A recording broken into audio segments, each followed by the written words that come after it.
Bonjour à toutes, bonjour à tous et bienvenue dans l'école du futur. Au programme aujourd'hui, c'est devenu un réflexe quand on ne connaît pas une réponse, mais en tout cas je le fais toujours, chercher sur un moteur de recherche. Jusque-là tout va bien, sauf que il faut parfois prendre des précautions. Démonstration à suivre avec notre famille tout écran. Elle a une idée derrière la tech, c'est Jeanne Dreyfus aujourd'hui avec nous. Tu vas nous parler de la tendance de nos vies à s'accélérer encore et toujours plus, mais du point de vue des penseurs et des artistes. Et oui, j'ai décidé aujourd'hui de faire un cours accéléré sur l'accélération même de nos technologies, de nos rapports à la consommation culturelle et de la culture elle-même. Et un voyage qui nous amènera tout à l'heure de Anne Hidalgo à TikTok. Ah oui, quand même. Ouais. C'est vraiment très accéléré là. Très accéléré. Ok, on va aussi accélérer, tiens-nous, un cours sur les énergies renouvelables, les énergies les moins carbonées possibles. Parce que c'est celle qui fait la une molécule qui pourrait changer l'industrie comme nos vies quotidiennes, l'hydrogène. Elle pourrait peser jusqu'à 20% des sources décarbonées en 2050. Alors comment repenser le mix énergétique, certes, mais aussi le mix politique, liberté, égalité, sobriété. À l'abordage de cette discussion, nos invités, Victorien Hérussard, vous êtes le skipper et le cofondateur d'Energy Observer. Bonjour à vous. Bonjour. Et Pierre-Étienne Franc, fondateur et CEO de i24, le premier d'ailleurs fonds multicorporate sur l'hydrogène. Bonjour à vous. Bonjour. On reparle l'hydrogène dans un instant, mais d'abord, focus. Nos recherches sur Google, sur Quant ou encore sur Safari sont-elles si inoffensives? Apprendre à maîtriser un moteur de recherche, c'est important. Démonstration avec le nouvel épisode de La Famille Tout Écran et notre partenaire, le Clémy.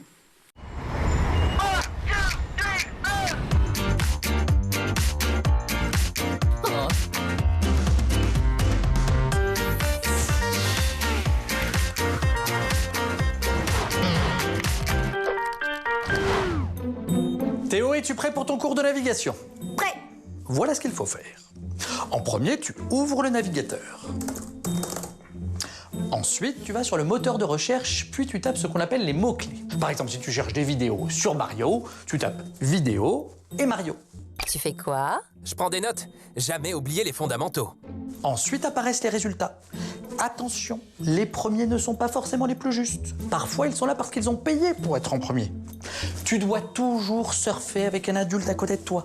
Ou alors aller sur les sites spéciaux pour les enfants que maman t'a installés. D'accord, mon grand? Ça roule, merci papa. Je t'en prie. Ça me fait plaisir de partager mon savoir avec toi. Mais où a-t-il appris tout ça? Ça, je peux te le dire. Chérie, es-tu prêt pour ton cours de navigation? Prêt? Pour les papas et les mamans, pensez à paramétrer mon navigateur. Installez un contrôle parental et accompagnez vos enfants dans leurs recherches sur le net. Chérie, c'est grave quand l'ordinateur fait et il se rallume plus? Oh, ça c'est PC portable tout craché. Il fait le coup de la panne pour avoir une nouvelle batterie. Et voilà pour les aventures de La Famille Tout Écran qu'on retrouve évidemment la semaine prochaine. Génération hydrogène, est-ce la révolution tant attendue? On en parle avec nos invités, c'est la première partie du talk. Victorien Hérussard, skipper, cofondateur d'Energy Observer, et Pierre-Étienne Franc, fondateur et CEO d'i24, le premier fonds multicorporate sur l'hydrogène, sont à nos côtés aujourd'hui pour pouvoir dresser le portrait de cette véritable révolution. Quand on parle d'hydrogène aujourd'hui, on a l'impression que ça va être le véritable outil de la transition climatique à venir, en tout cas du mix énergétique vers lequel on veut aller pour 2050. Mais Pierre-Étienne, fondamentalement, c'est un buzzword ou c'est une véritable solution? Non, je pense que beaucoup de gens ont cru longtemps que c'était un buzzword parce qu'on dit toujours que c'est l'énergie du futur. Mais plus l'agenda climatique se rapproche, plus on doit aller vite pour décarboner des sources d'énergie qui sont des consommateurs d'énergie qui sont très difficiles à décarboner, notamment les transports lourds et l'industrie lourde. Et pour ça, demain, on aura l'électron, donc l'électrique, et des fuels propres. Et les fuels propres seront forcément à base d'hydrogène, soit l'hydrogène tout seul, soit recombiné avec du carbone qu'on aura capturé. Donc on en a besoin pour ça. On en a besoin pour autre chose, ce qui fait aussi que Victorien aura des choses à dire, c'est que on veut aller très vite pour faire de l'énergie renouvelable, pour que le mix énergétique devienne de plus en plus fort en énergie renouvelable. Pour ça, il faut aller chercher de l'énergie renouvelable dans des endroits où c'est pas cher, où on peut le faire en abondance et rapidement. Et donc, c'est en général des lieux où il y a des déserts et où il n'y a pas de besoin local. Et il y a d'autres zones de la planète, comme l'Europe, le Japon, la Corée, qui ne sont pas indépendants en énergie renouvelable. Donc, on va devoir trouver un système pour aller faire de l'énergie renouvelable en Australie, au Qatar, en Oman, dans les pays du Maghreb, au Chili, au Brésil, beaucoup de vent, beaucoup de soleil, et la transporter dans les endroits où on n'en a pas. Et le seul moyen de transporter cette énergie renouvelable, c'est de la transformer en une molécule qu'on peut transporter, l'hydrogène, et ensuite la combiner avec de l'ammoniac ou avec du méthanol, ou faire de l'hydrogène liquide, et emporter ça là où on en a besoin, ou alors le transporter par canalisation. C'est pour ça que l'hydrogène devient critique, pour aller chercher le renouvelable là où il est, et pour transformer les usages qui sont très carbonés, quand on ne peut pas le faire autrement qu'avec de l'hydrogène, parce que l'électron ne suit pas. Ça veut dire quoi concrètement quand on vous écoute que... Alors, on sait que l'énergie et les questions d'énergie ont toujours été des questions de géopolitique, là aussi, mais avec l'hydrogène et d'autres solutions le moins carbonées possible, on va pouvoir redessiner cette carte géopolitique de l'énergie. Alors ça, c'est un sujet absolument passionnant. Et d'ailleurs, je pense que, je ne sais pas si le président Macron a conscience de ça, mais le move qui vient d'être fait entre l'Espagne et la France avec ce pipe hydrogène Barmar, et celui qui a suivi la semaine d'après entre la France et l'Allemagne pour dire ce pipe, on va le remonter jusqu'à l'Allemagne pour permettre aux renouvelables de remonter vers les pays du centre de l'Europe, c'est un move historique. C'est un move qui dessine ce que peut être demain les formes d'approvisionnement énergétique européenne. Et c'est un move qui redessine ce que veut dire la souveraineté énergétique. Ouais. La souveraineté énergétique, c'est pas de faire tout chez soi, c'est de choisir une grande diversité d'accès à de l'énergie renouvelable. Et il y en a beaucoup plus que de diversité d'accès aux fossiles, qui était beaucoup plus limitée. Il y avait la Russie, il y avait un peu la Norvège, et puis il y avait quelques pays du Maghreb, et puis l'Arabie Saoudite. Bon, c'est très différent. Avec le renouvelable, on peut aller chercher l'énergie partout. Et ça, c'est une révolution dans les flux énergétiques de demain, peut-être une forme de stabilisation et de pacification géopolitique. Et au moment où l'actualité nous impose, évidemment, de nous intéresser à ces mix énergétiques, parce qu'on comprend très bien que nos économies en sont absolument interdépendantes, et aussi nos prises de décision politiques et géopolitiques. Victorien, quand vous entendez Pierre-Étienne parler d'hydrogène de cette façon-là, vous vous dites que là aussi, ces éléments de souveraineté énergétique, c'est maintenant ou jamais qu'il faut pouvoir les mettre à portée de compréhension de toutes et tous. Alors la souveraineté énergétique, comment tout le monde espère avoir une indépendance énergétique. C'est très compliqué d'avoir une indépendance énergétique. Vous produisez des énergies renouvelables sur votre territoire. Derrière, tous les systèmes, au final, pour fabriquer des éoliennes, des panneaux solaires, vous êtes dépendant des autres pays. Les enjeux politiques qu'on a découverts, écoutés à travers les derniers plans massifs, notamment sur la production d'hydrogène, on souhaitait faire 100% de notre hydrogène sur notre territoire, mais ça va être très difficile. Il faut des grandes quantité d'électrons verts et à bas coût pour avoir une énergie compétitive face aux énergies fossiles. Alors après, il y a cette possibilité d'importer cet hydrogène avec des accords entre industriels et des accords entre pays, mais est-ce que la logistique, la distribution, en fait, va être facile. Et est-ce qu'il n'y a pas aussi une petite opportunité pour avoir dans notre mix énergétique sur notre territoire un complément avec de l'hydrogène produit avec le nucléaire, donc avec des centrales qui produisent à certains moments quand le réseau électrique le permet. Est-ce que des électrolyseurs de plus petite taille peuvent être intégrés sur différents territoires avec une logistique du coup qui devient un petit peu plus simple? Donc voilà, je pense qu'on va avoir un mix énergétique avec de la production sur le territoire complémentaire à la production dans d'autres pays. Donc on le voit avec vous deux dès le début de cette émission, l'hydrogène c'est à la fois de l'économie, de la science, de l'industrie, de la politique encore une fois. C'est aussi une question parce qu'on tape sur des prévisions dans ce fameux mix énergétique pour 2050 d'hydrogène vert et bleu, encore une fois on va faire la différence, de 15 à 20% en fonction des sources et des études. Sauf qu'aujourd'hui encore, 98% de la production d'hydrogène se fait à partir d'énergie fossile. Comment est-ce qu'on fait, docteur Pierre-Étienne Franc et docteur Erussard, pour réussir à inverser la vapeur? Alors peut-être pour ceux qui n'ont pas toutes les bases de chimie ou sur comment on fait l'hydrogène. L'hydrogène, c'est une molécule qui est très abondante, mais elle est rarement seule. C'est pour ça qu'on dit que c'est souvent un vecteur d'énergie secondaire. Souvent, elle est avec le carbone dans les hydrocarbures ou avec l'oxygène dans l'eau. Et donc, effectivement, la méthode la plus simple pour produire de l'hydrogène aujourd'hui, c'est de casser la molécule de gaz. Donc ça, c'est très simple, mais ça émet du CO2. Par définition, CH4, je le chauffe, je le fais passer dans des catalyseurs, ça fait du CO2. Donc l'autre méthode, c'est de casser la molécule d'eau. H2O, je casse, je fais que de l'hydrogène. Et si la source d'énergie que je prends est renouvelable ou bas carbone, nucléaire, dans ces cas-là, j'ai bien une source décarbonée. Mais c'est un peu plus compliqué, c'est moins efficace, c'est un peu plus cher. Donc oui, aujourd'hui, 98% de l'hydrogène est fait avec du gaz naturel ou du charbon, mais essentiellement du gaz naturel. Et demain, c'est l'inverse qu'il faut faire. Alors, c'est plus cher, mais comme le prix du gaz monte, d'une part, comme on est en train de passer sur des tailles d'électrolyseurs beaucoup plus importantes et sur des projets beaucoup plus nombreux, en fait, les coûts sont en train de baisser. Et même aujourd'hui, je vais vous dire, dans la situation du prix du gaz naturel en Europe, aujourd'hui, compte tenu de la crise en Ukraine, de la guerre en Ukraine, l'hydrogène vert produit en Espagne serait moins cher que l'hydrogène gris fabriqué avec du gaz naturel acheté au prix d'aujourd'hui. Et à long terme, on pense que les deux vont se rejoindre dans la décennie, parce que le prix du gaz va être affecté d'une taxe carbone. Et dès que vous avez une taxe carbone qui dépasse 100 € la tonne, en fait, le prix de l'hydrogène gris à base de gaz naturel devient plus important que le vert. Alors pour ça, on peut aussi faire le bleu. Ouais. On peut garder le gaz, mais on récupère le CO2, on le séquestre, on le réutilise pour faire des fuels pour l'aviation, des fuels pour le maritime, etc.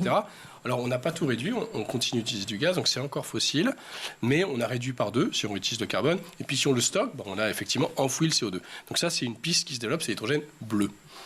Voilà pour le lexique et pour les couleurs et les 50 nuances de vert et bleu de l'hydrogène. En oubliant le gris cette fois-ci. Voilà. Si je peux me permettre. Bien sûr, Victorien. Petit point pédagogique complémentaire, quand on parle de 98% de production d'hydrogène à partir d'énergie fossile, essentiellement de méthane, souvent, en fait, dans notre imaginaire, on pense que cet hydrogène, il est utilisé pour la mobilité, parce que souvent, quand on parlait d'hydrogène, on avait en réflexe la voiture hydrogène. Mais l'hydrogène est utilisé dans toute l'industrie. Donc, on le rappelle, les 98% d'hydrogène produit dans le monde, ça a été essentiellement pour le raffinage pétrolier, pour faire des semi-conducteurs, et pour nourrir le monde. Pour nourrir le monde, pour faire des engrais, de l'ammoniac, sidérurgie, cimenterie, etc. Ça sert à tout ça, l'hydrogène. Donc l'hydrogène est déjà partout. On est des monsieur et des madame Jourdain de l'hydrogène. Il est partout, on ne sait même pas qu'on l'utilise. Oui, tout à fait.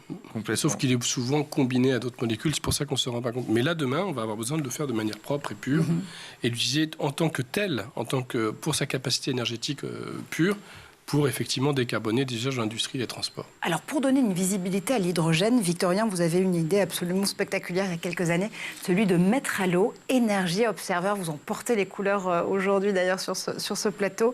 Energy Observer, c'est ce bateau à la fois école, à la fois bateau expérience, expérimentation des énergies renouvelables. Vous nous emmeniez dans une odyssée absolument incroyable autour de la planète pour essayer de tester justement ce nouveau mix énergétique avec quand même un focus très appuyé sur l'hydrogène justement puisqu'il y a une pile à combustible à bord de cette première version de bateau. Pourquoi c'était important pour vous de vous dire que c'était le bon moment de mettre cette visibilité-là sur cette énergie-là ? Alors en fait, l'hydrogène, il a été intégré de par nos besoins en fait d'autonomie autour du monde. Lorsqu'on a commencé à dessiner les systèmes énergétiques, donc ça c'était en 2015, on s'est rapidement rendu compte que si on voulait être en autonomie énergétique, on ne pouvait pas le faire uniquement avec des batteries. Si j'avais mis que des batteries avec la capacité d'énergie que j'ai à bord, voilà, je serais entre deux eaux. Donc on a décidé d'intégrer l'hydrogène, sauf que l'hydrogène, on le trouve pas pour l'instant à travers le monde, surtout sur les côtes maritimes. Donc il n'y a pas qu'une pile à combustible dans ce bateau. C'est vraiment ce navire, c'est un navire laboratoire qui a eu pour vocation de sensibiliser beaucoup de monde. Ouais. C'est un bateau pédagogique. On a été 3 fois sujet du bac avec le système énergétique du bateau. Ça préfigure la planète. Hein. Oui, parce qu'en fait, voilà, c'est ça qui m'intéressait. Et souvent, au tout début, je parlais du cercle vertueux d'énergie. Parce que ce bateau, il associe une mixité énergétique renouvelable, éolien, solaire, hydrolien. On fait de l'autoconsommation avec des batteries, mais des batteries, on n'en a pas beaucoup. Et puis, on valorise le surplus des énergies qu'on capte lorsqu'on peut se le permettre, lorsqu'on est au mouillage, par exemple. Et en fait, on stocke cette énergie supplémentaire en fabriquant l'hydrogène à partir de l'eau de mer. Donc on a une pile à combustible, mais on a aussi un électrolyseur. Pierre-Étienne en parlait tout de suite. Donc ce fameux système qui permet de séparer l'oxygène de l'hydrogène. Donc ce laboratoire des énergies renouvelables est vraiment tangible. Il est là, dans le bateau. Pour l'avoir visité plusieurs fois, j'en ai des souvenirs encore assez émus. Toutes les techno-clés qui font un système énergétique durable qui boucle sur la planète, en version micro bien sûr, sont sur le bateau. Le solaire, l'éolien, la désalinisation d'eau de mer parce que c'est critique, la batterie, la pile à combustible, le stockage et l'électrolyse. 7. Les 7 technos qui font qu'on a un système énergétique qui boucle. C'est pour ça que c'est fascinant. C'est pour ça que ce bateau, il a beaucoup servi l'intérêt général, je peux vous le dire. Il a sensibilisé déjà beaucoup de scolaires. On a des milliers de scolaires qui viennent à bord chaque année. D'ailleurs, on fera une grosse opération en région parisienne. En 2024, le bateau à son retour... 2024, ça me fait penser à Paris 2024. Tiens, c'est innocent, ça aussi. Voilà. C'est un pur hasard. On revient de 7 ans de tour du monde en plein Jeux Olympiques. Et du coup, voilà, mon ambition, c'est que ce bateau soit accessible aux écoles pendant au moins 6 mois à son retour de cette odyssée. Mais avant 2024 et avant justement de pouvoir continuer à faire passer à l'abordage de cet écosystème de l'hydrogène avec vous, messieurs, il y a une escale qui va être importante pour Energy Observer. Alors, on ne va pas hisser le bateau jusqu'en haut des cimes, je vous rassure, mais vous vous lancez dans une opération pour ces vacances de février, justement, avec la station d'Avoria, notamment. Oui. L'idée, c'est aussi de montrer que l'hydrogène, c'est une énergie, on l'a dit, qui fonctionne pour le maritime, mais aussi pour la montagne. C'est une énergie qu'on peut littéralement utiliser partout. Alors tout à fait. Pourquoi Avoria? Et pourquoi la France? Parce qu'au final, le bateau, il est loin de la France depuis pas mal d'années et on souhaite parfois faire des événements en France. On avait fait le pari d'hydrogène, on était installé sur le champ de Mars, on avait illuminé la Tour Eiffel grâce à l'hydrogène en printemps 2021. Et donc là, on travaille avec, en effet, la ville de Morzine-Avoria pour accueillir ce village qui est en forme de molécules d'hydrogène, je le rappelle, avec ces dômes géodésiques. On a plus de 450 mètres carrés d'exposition, un auditorium, donc un cinéma, cette exposition qui explique en fait les technologies, énergie renouvelable, hydrogène, etc. Et puis, surtout, on a réuni tous les acteurs industriels qui se mobilisent, qui innovent. Donc, lors de notre passage à Avoria, on va avoir du transport lourd, on va avoir des bus à hydrogène, on va avoir des voitures hydrogène, on va avoir des camions à hydrogène, on va avoir des stations hydrogène sur site, des générateurs électro-hydrogène.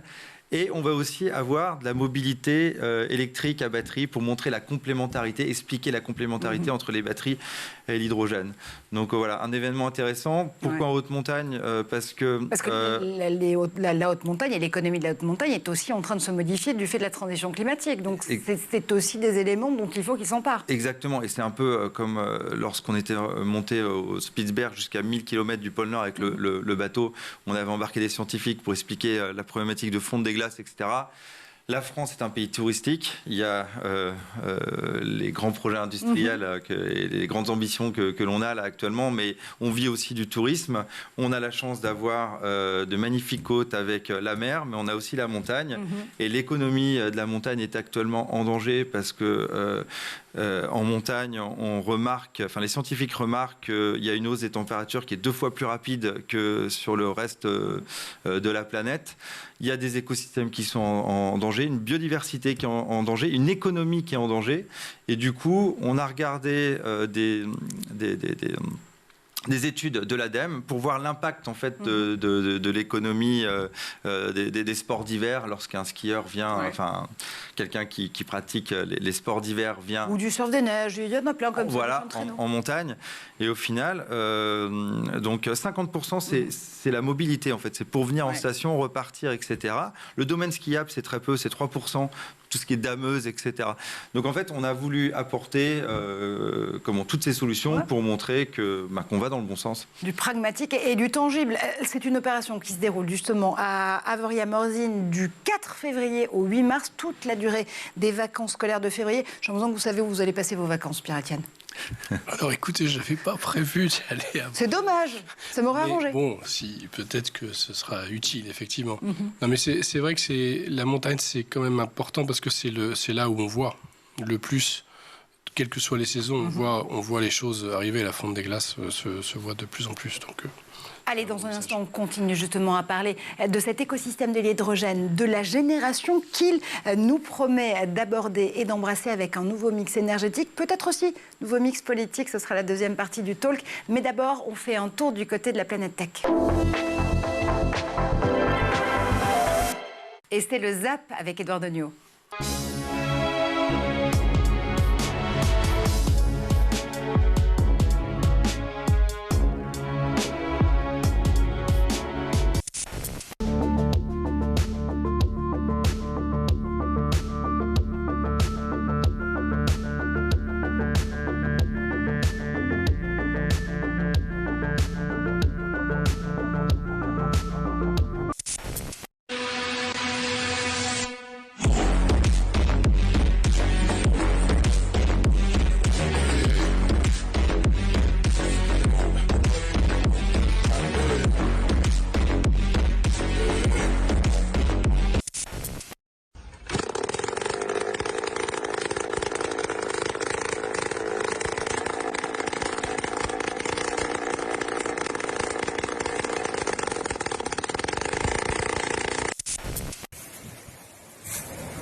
Sometimes your enemies can become your friends.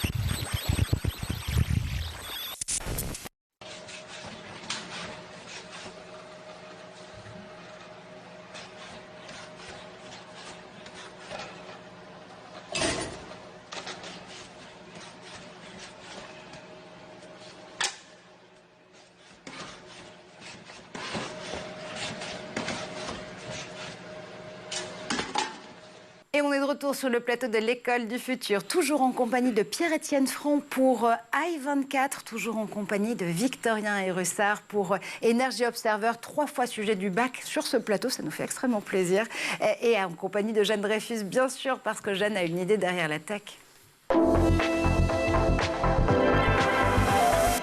Et aujourd'hui, Jeanne, avec toi, cours d'accélération au carré. Tu nous parles de cette accélération dont les philosophes et les artistes s'emparent. Et oui, fast food, fast fashion, speed dating, speed watching, autant de néologismes qui décrivent le recours à la rapidité de nos comportements contemporains et qui posent la question, eh bien, est-ce que gagner du temps n'est pas le meilleur moyen parfois d'en perdre? C'est pas faux, dis donc. Dans tout notre écosystème, en tous les cas, l'accélération du rythme du monde se fait sentir. Un article du Guardian de 2019 qui montrait que sur Twitter, la durée d'une tendance était passée en 3 ans d'une moyenne de 17 heures à une moyenne de 12 heures, a vu ses intuitions confirmées plus récemment par une étude mathématique menée l'année dernière par des chercheurs danois et des chercheurs allemands, publiée par Nature Communications, qui couvrait non plus 3 ans, mais plusieurs décennies de données, non plus le seul oiseau bleu, mais une dizaine de médias, de Google Books au box-office des films hollywoodiens aux États-Unis, autant de domaines où, à l'unisson, les pics d'intérêt suivis de désintérêt sont toujours de plus en plus courts et de plus en plus serrés.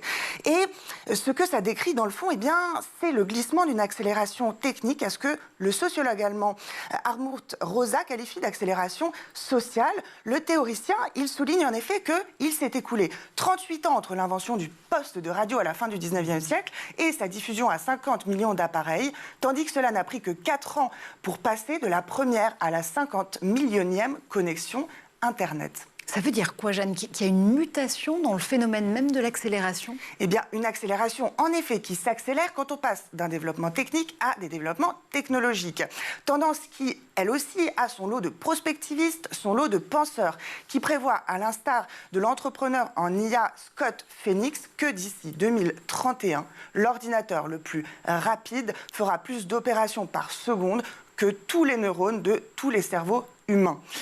Et on se demande, dans ces cas-là, quand est-ce que ça s'arrête, ça mène où? Eh bien, ça mène jusqu'à la possibilité de tuer la mort elle-même, avec évidemment l'annonce de Ray Kurzweil, le gourou californien créateur de l'université de la singularité, qui espère, lui, vivre assez longtemps pour vivre toujours, live long enough to live forever, en prévoyant l'immortalité en 2045 pour ce qui est de notre inception dans la machine, jusqu'à, pour d'autres, épuiser le réel, comme avec l'économiste américain Robert Gordon, qui en 2012 estimait qu'on allait bientôt retourner à une croissance de 0,2% par an, ce qui était le cas avant la révolution industrielle, parce que son constat, lui, c'était tout simplement qu'en fait, on ne fait que succomber à l'association plutôt que la nouveauté.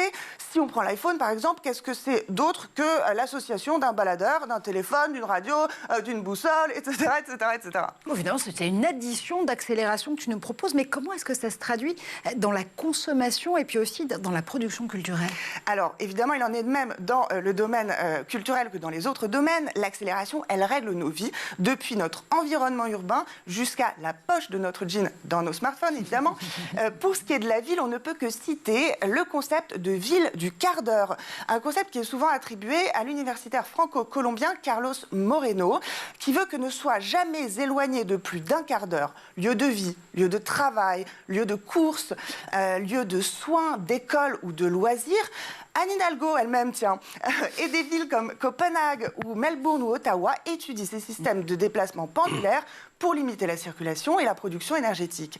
Alors, je disais de la ville à la poche. Donc, évidemment, notre smartphone, le royaume phare de l'accélération, les contenus créatifs de nos profils sociaux, de Facebook à Instagram jusqu'à TikTok, le temps moyen d'une vidéo ne cesse de décroître. Si on revient sur TikTok, vous aurez peut-être entendu cette tendance qui s'appelle les sped up. Je vous fais écouter.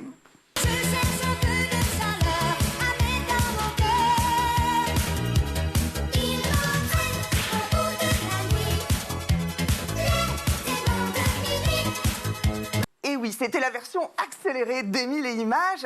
Des milliers d'internautes ont sacrifié à l'art d'accélérer leur tube préféré, le hashtag SpeedUp, cumulant plus de 10 milliards de vues sur l'application chinoise. Si ce n'est pas de l'accélération au carré, ça, je ne sais pas ce que c'est. Je vais essayer de speed-upper, ou je ne sais pas comment le dire, en tout cas, cette relance. Depuis quand sent-on cette tendance dans les industries créatives? Eh bien, l'art s'accélère toujours plus. Si l'on prend le cinéma, par exemple, on est passé de 15 images par seconde au tout début du 7e art, à 24 à l'âge classique, jusqu'à 30 plus récemment, jusqu'à aujourd'hui 90 images par seconde dans les projets de cinéma en réalité virtuelle. Et quant au montage cinématographique lui-même, on a vu une évolution dans la durée moyenne des plans. Je reprends ici les calculs qui ont été faits par Combini, que j'ai ensuite resélectionnés et pour servir mon propos, bien évidemment. Wow. Si on prend des films classiques de Sergio Leone à Ingmar Bergman, la moyenne de plans est, je l'ai calculé, de 13 secondes. Et si on prend par ailleurs des films vachement plus contemporains ou des films d'action, de Moulin Rouge à Resident Evil, eh bien on passe de 13 secondes pour un plan à 1 seconde 8 de moyenne de plan. Non, ça me laisse sans voix, tu vois, vraiment, ça me laisse sans voix, parce que ça veut dire quoi? Ça veut dire qu'on a toujours plus d'images et qu'on a moins de sens? C'est ce que tu essaies de nous dire? Non, pas du tout, Marjorie, je dirais pas ça. Si on parle, si on imagine, par exemple, le top du film, des films d'auteur et des films à télé aujourd'hui, si on prend, je sais pas, Terrence Malick, si on prend Bellatar, là, on explose les plafonds en termes de durée de plan et on dépasse les pionniers du cinéma. Alors, évidemment, tout ça n'est pas si simple. En tout cas, cette intensification du rythme des choses et du monde, eh bien, elle a entraîné de nombreuses tendances. Alors, un premier plan, on le connaît, c'est la tendance à la décroissance, le droit à l'ennui. On peut parler aussi du slow web, on en a parlé ici sur le plateau, de la slow life. Et une troisième voie a été prise par deux géopolitologue en 2013, une voie radicale, qui a inauguré le mouvement qui s'appelle l'accélérationnisme, dont en fait le manifeste nous dit convaincu que l'accélération est inévitable, eh bien, on va en fait estimer qu'il vaut mieux la précéder et s'en servir plutôt que d'en être la victime. Eux, ce qu'ils visent, je vous l'ai dit, c'était radical, c'est tout simplement que par une accélération du capitalisme, eh bien, on parvienne à son effondrement, tout simplement. Bon, c'est un mouvement donc, de pensée radicale, je vous le dis, qui a fait de nombreux émules en Europe, à droite comme à gauche.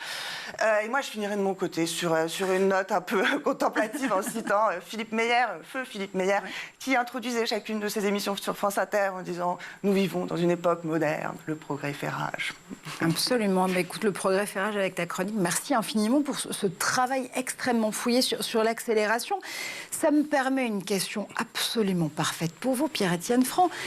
Dans l'accélération, l'accumulation d'envie d'accélérer les choses dont Jeanne nous parle, il y a quand même cette idée aussi de se dire qu'il est peut-être urgent à un moment donné de tout arrêter. C'est-à-dire que je ne suis pas sûr qu'à accélérer aussi vite, on soit encore vivant quand on n'aura plus besoin de mourir. Parce qu'en fait, c'est cette accélération qui fait qu'on est devenu... on est en train de déformer le monde, en fait. Parce que cette accélération, derrière, il y a des enjeux énergétiques, de transformation de la matière, de circulation des données. Tout ça, c'est beaucoup d'énergie, beaucoup de matière qui circule. Et donc, la paradoxe dans lequel on est, c'est qu'on doit accélérer encore plus vite pour changer de modèle énergétique, pour ensuite s'arrêter.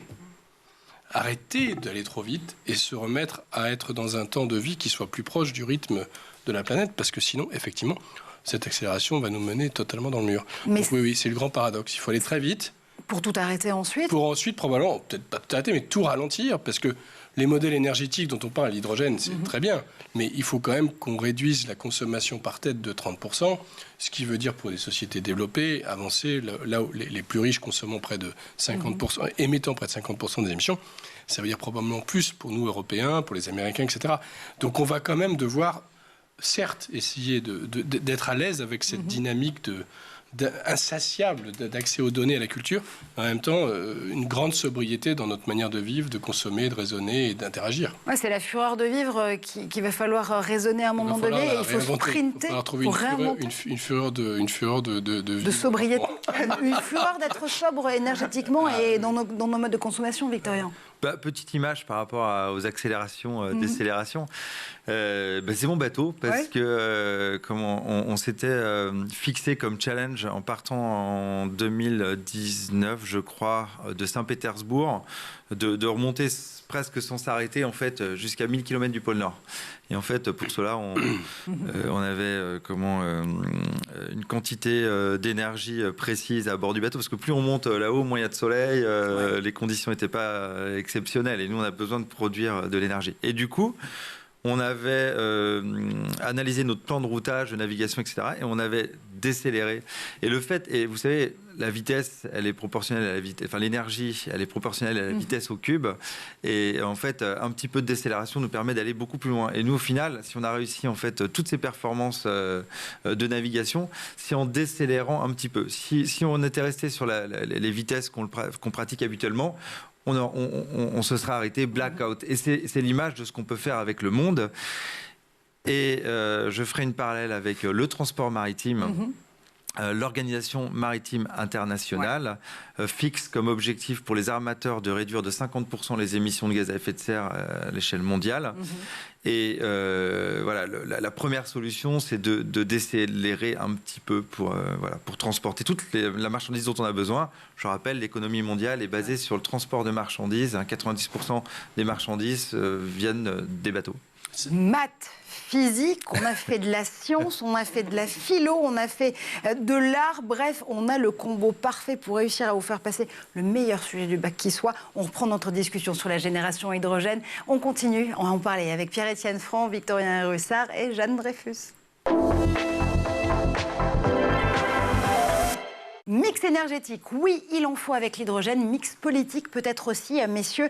C'est la question qu'on va se poser maintenant, parce que si on considère l'hydrogène comme un véritable écosystème, Forcément, il y a énormément de parties prenantes, des gouvernements, des institutions, évidemment des acteurs économiques, des défenseurs de l'environnement, bien évidemment des investisseurs et des investisseuses. Ça ne vous aura pas échappé, Pierre-Étienne Front. C'est pour ça que vous avez monté le premier fonds multicorporate qui peut supporter justement la transition énergétique avec l'hydrogène.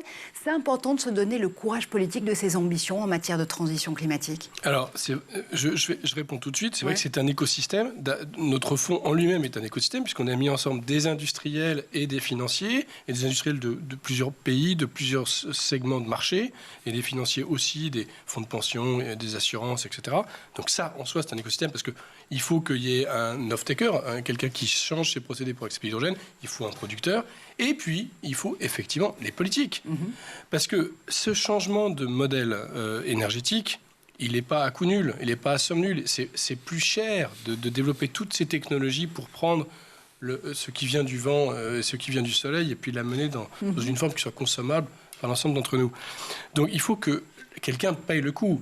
Quelqu'un, c'est la société, ça peut être les impôts, ça peut être dans le prix des produits, et puis ensuite c'est un partage de valeur entre le client et celui qui produit. Donc on a besoin du politique pour aider à faire ça. Et c'est probablement le grand défi politique des années qui viennent. D'ailleurs, on voit bien qu'on est dans un monde, actuellement, là, il y a une certaine incertitude économique, l'inflation, les taux d'intérêt montent, on ne sait pas si la croissance va durer ou pas, mais les plans climatiques engagés aux États-Unis, en Europe, au Japon, sont gigantesques. Et ils ne sont pas en train de ralentir, ils sont en train de s'accélérer. Donc on est en train de voir une sorte de déconnexion entre le monde économique classique et les efforts qu'il faut faire, et pour lesquels les politiques doivent poser des jalons très forts, réglementaires et de support, pour accélérer cette transition. Donc oui, l'écosystème et le courage politique est essentiel pour faire atterrir tout ça vers un modèle sobre. Courage politique à accélérer, si vous avez suivi la séquence précédente. Il y a aussi peut-être un courage à avoir en matière de formation des talents, parce que si l'hydrogène est la révolution qu'on promet, forcément, ça va amener aussi de nouveaux métiers, de nouveaux emplois, de nouvelles façons aussi de pouvoir envisager cette transformation et cette transition. Il y a notamment, je crois, pour ne pas les citer, une formation en management, en master de la transition énergétique à Grenoble. Les écoles de commerce et d'ingénieurs commencent à s'y intéresser de très très près. Et Victorien, avec Energy Observer et l'écosystème autour à la fois du bateau de l'expédition et du laboratoire, vous avez aussi décidé de vous engager. Oui, sur plusieurs façons. Alors déjà, pour parler de formation, France Hydrogène a émis un livre blanc où on voit qu'il y a 24 métiers qui sont liés à la filière hydrogène. Il y a en tout sur les 24 métiers 17 métiers qui sont en véritable tension, et donc toute la filière industrielle hydrogène en fait souffre de cela. On est en pénurie de techniciens, d'ingénieurs, etc. C'est vraiment ce type de métier très, très spécifique et très qualifié. Hein. Ouais. Et deuxièmement, donc en termes de formation, il est vrai que moi je m'intéresse beaucoup en tant qu'officier de marine marchande. Je discute beaucoup avec l'École nationale supérieure maritime. En fait, on étudie encore les technologies à base de moteurs thermiques. Et pour l'instant, dans la formation initiale, il n'y a rien sur les nouvelles technologies qui sont des bateaux électriques utilisant les nouveaux carburants, de l'hydrogène, etc. Donc ce bateau, il finit son tour du monde en 2024. Ouais. En passant par Paris. Voilà. C'est bien, tout le monde a suivi sur ce bateau, c'est beau. Et c'est un bateau d'histoire, parce qu'il était ancien recordman du Tour du Monde à la voile avec son skipper Sir Peter Blake. On lui a donné une deuxième vie avec l'Odyssée d'Energy Observer au Tour du Monde. Et je veux lui donner une troisième vie. Et on est en train de se rapprocher des différentes écoles d'ingénieurs, surtout de l'École nationale supérieure maritime, pour mettre à disposition ce navire pour qu'il devienne un outil de formation. Donc ça va devenir un navire-école après avoir été celui du laboratoire des expériences de l'énergie. Exactement, et puis il est fantastique ce bateau, parce qu'on parle beaucoup de propulsion vélique en plus dans le maritime. Donc propulsion vélique installée sur des cargos permettant de réduire les dépenses énergétiques. Et on est obligé de réduire les dépenses énergétiques, parce que plus vous travaillez avec des carburants décarbonés, plus ils prennent de la place. Donc voilà, donc c'est vraiment l'outil de formation idéal. L'outil de formation idéal, ça veut dire que si vous lui donnez une troisième vie, il ne va pas peut-être en avoir de quatrième. Vous allez changer de destrier des mers, vous allez changer de bateau. Alors, quatrième, peut-être qu'un jour il finira exposé ce bateau. J'aimerais bien, je veux surtout pas le déconstruire, il a trop d'histoire. Par contre, oui, on réfléchit à la suite et on travaille de façon très très sérieuse sur un nouveau projet, un projet donc Energy Observer 2.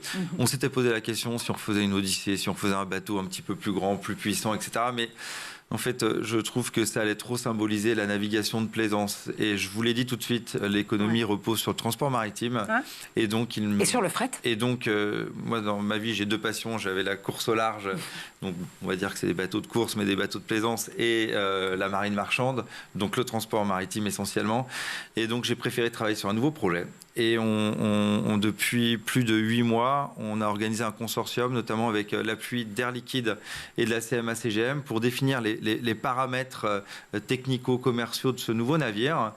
Et très certainement, on fera un navire de charge qui sera le plus bas carbone au monde, un navire d'environ 150 mètres, avec, je vais donner des chiffres, mais à peu près 10 mégawatts de puissance installée, notamment de piles à combustible, un peu de batterie et beaucoup d'hydrogène. Et l'hydrogène, il sera plus gazeux comme le premier navire, mais on devra le liquéfier. Donc voilà, on parle de 50 tonnes d'hydrogène liquide embarqué, mais c'est massif, c'est colossal en l'occurrence. Et ce qui fait quand même dans les écosystèmes, on n'a pas parlé d'une chose, c'est le rôle des gens comme lui. Parce que CMA tout seul, Air Liquide tout seul, CGM, grand armateur, leader de la imaginer de faire ça. Et c'est parce que lui va imaginer de faire ça qu'ils vont suivre. Il y a eu le même sujet quand Bertrand Piccard a fait son avion solaire. Absolument, avec Solaris. Il allait voir les grands acteurs qui ont dit tu rêves. Et il l'a imaginé, il l'a fait. Donc c'est extrêmement, c'est très important qu'il y ait des disrupteurs comme ça, parce que c'est les disrupteurs qui font bouger les lignes. Oui, ça mène la preuve par l'exemple, et puis aussi l'idée de se dire qu'on peut réinventer ces imaginaires. Exactement. Tout en leur donnant beaucoup de concret. On a besoin de concevoir différemment la manière dont vont fonctionner ces systèmes. Ils ne vont pas fonctionner sur les mêmes paramètres. On parle beaucoup d'efficacité énergétique aujourd'hui, parce qu'on est dans un monde fini de ressources. Demain, ce sujet, ce n'est pas l'efficacité énergétique. Ça joue, bien sûr, mais c'est capacité d'utiliser l'actif le plus possible et avoir des bouclages d'émissions qui soient très faibles. Donc, ce n'est pas du tout les mêmes modèles. On réinvente les imaginaires des industriels, mais si vous me permettez de terminer sur cette question, on aide aussi à réenchanter les imaginaires des enfants et des adolescents qui, aujourd'hui, souffrent d'éco-anxiété. On a l'impression que c'est devenu un buzzword, mais c'est une réalité. C'est une réalité absolue. Le fait d'avoir peur de son propre futur, parce qu'on est plongé en pleine transition climatique, c'est source d'angoisse au quotidien. Comment est-ce que des projets comme les vôtres, i24 d'un côté, Energy Observer, quelle que soit sa version de l'autre, permettent là aussi de redonner confiance et du tangible et des solutions? Alors bon, chacun à son niveau. Nous, on amène de l'investissement. Donc on supporte d'éventuels projets de ce type-là. On essaie plutôt de faire des projets qui sont à l'échelle, comme on dit. Mais je peux vous dire que lorsqu'on a commencé à émettre nos premières demandes d'embauche, offres d'emploi, on a reçu des centaines et des centaines de CV parce que, effectivement, on est un fonds qu'on appelle article 9, donc on ne fait que des actifs qui sont décarbonants. On prend quand même des risques qui sont bien supérieurs à ceux que fait un fonds classique, parce qu'on fait le pari que les assets sur lesquels on va investir vont être chargés et vont générer du cash flow demain, mais on ne part pas sur des assets chargés dès le départ. Donc, de fait, on entraîne avec nous une dynamique de sens. Et c'est aussi pour ça que j'ai fait ça. Enfin, on essaie de faire changer la manière dont nos industriels et nos utilisateurs fonctionnent pour passer des énergies propres. Et je pense que c'est beaucoup plus mobilisant pour les équipes que quand on est dans une logique de fond très classique, quoi. Mais les objets qui drainent l'imagination, ça, c'est lui qui les fabrique. Dernière place à l'imaginaire avec vous, Victorien. Non, mais vous parlez d'éco-anxiété. Moi, avec ce tour du monde, vous savez, on allait à la rencontre des pionniers du développement durable. Donc, on a visité quand même plus de 50 pays. On a fait plus de 2 fois le tour de la Terre en distance avec ce navire. Donc, ça nous a acculturé à beaucoup de choses. Et quand on faisait des films, vous savez, la série L'Odyssée pour le futur, et quand je rentrais parfois de tournage, le soir, franchement, parfois, j'avais mal au ventre. Je me disais, c'est pas possible. J'étais très anxieux. Et puis, 2 jours après, j'allais dans une autre région. Et du coup, je rencontrais en fait des pionniers en fait qui sont positifs, qui essayent, etc. Et là, je me disais, waouh, c'est possible. Donc voilà, moi, je fais partie de la catégorie des gens qui se bougent pour essayer de trouver des solutions. Aujourd'hui, en fait, ce qui est très compliqué, c'est que on voit, et notamment si on est assez actif sur les réseaux sociaux, c'est qu'il y a beaucoup d'experts, en fait. C'est un peu ce qu'on a vécu sur l'énergie, je parle. C'est un peu ce qu'on a vécu avec le Covid, par exemple. Et parfois, on peut se démoraliser à lire certaines publications. Et moi, ce que parce qu'il y a 60 millions de sélectionneurs en foot et il y a 60 millions d'experts de la transition énergétique.